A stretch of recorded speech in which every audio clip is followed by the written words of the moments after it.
Welcome to Community Views, Community Voices. I'm Suzanne St. John Crane, Executive Director of CreaTV San Jose. And in studio with me today is Jim Gardner, the founder of Good Karma Bikes. What a cool name, first of all. Lots of fun. Thank fun you. in that name. So this is a fairly new organization, correct? Tell us a little bit about it. Well, it started, I was at a homeless shelter. I was donating clothes or something, and I saw a man on a rickety bike. And I saw that he couldn't stop, and I knew he was going to be an accident. And I started thinking, what is he supposed to do?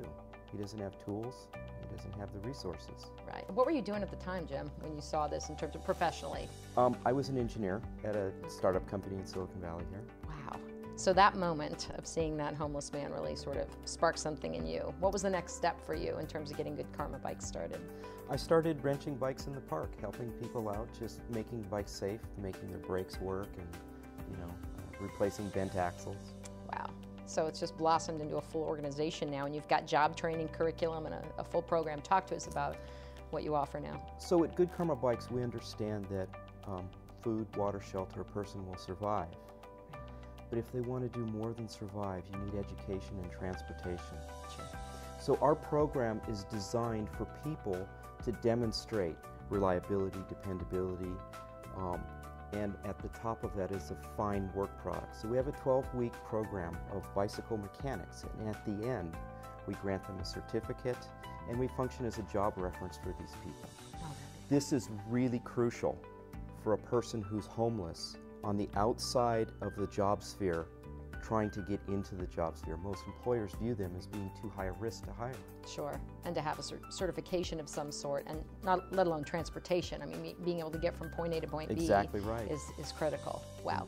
So who can take advantage of this program? Do you actually go to homeless shelters and offer it? Or? We are having our program right now at EHC Life Builders on Little Orchard, and we have a class. We have no more than 2 students per 1 instructor.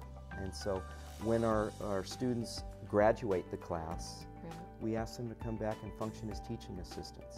Oh, neat. That's wonderful. Wonderful. Now you've also got some sort of a kids program. You want to talk about Good that? Karma Kids is really inspiring. We love this program.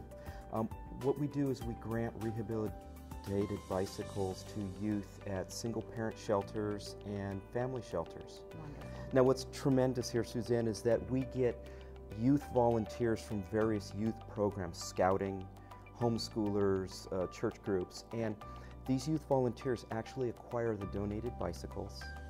Then they rehabilitate the bicycles with Good Karma Bikes. They learn some bike mechanics skills, and then they grant them at the shelters. So these youth volunteers actually experience the entire philanthropic model, from acquiring the donation, rehabilitating it, and then granting it to a peer in need. That's incredible. I mean, what skills and sort of what an experience you're giving young people. It's wonderful. You know, it's more than just selling a box of cookies or going and dropping in a donation. You're seeing the actual effect from start to finish, like you said. Exactly right. That's beautiful. Yeah, it's all laid out. So we were talking in the pre-interview sort of about the 360 degrees of Good Karma, or your Good Karma mojo. You want to talk about that? 360 degrees of Good Karma means that it's not just our homeless clients who have their bicycle fixed or are granted a bicycle who benefit. It's our donors, our benefactors, our volunteers who actually benefit as well. When you help someone of very meager means, you have no expectation of being repaid. This component of altruism is the mojo in creating good karma. So I have so many stories of people who are professional people who had been laid off or hit a rough patch in their career, have volunteered, and what they tell me is they're so grateful for the experience because they have relearned what they forgot, the joy of giving of yourself. The common thing of all of my client volunteers, they told me they were in a dark place. Wow. Totally overwhelmed with their own situation and their own problems. But when they help other people, they create some space in their mind. They can get some perspective.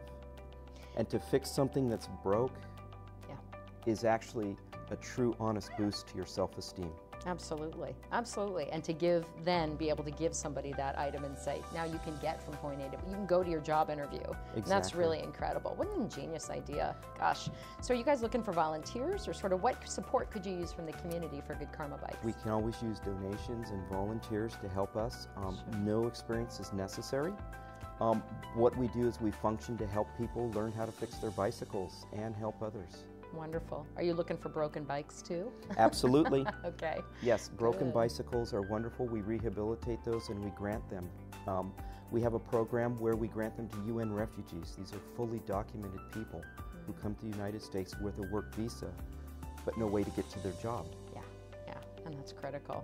Wonderful talking to you, Jim. This is such a neat, ingenious program. So for more information about Good Karma Bikes, check out the information on your screen. Website and phone number for you to get in touch and get involved. Thanks for joining us on Community Views, Community Voices. I'm Suzanne St. John. Take care.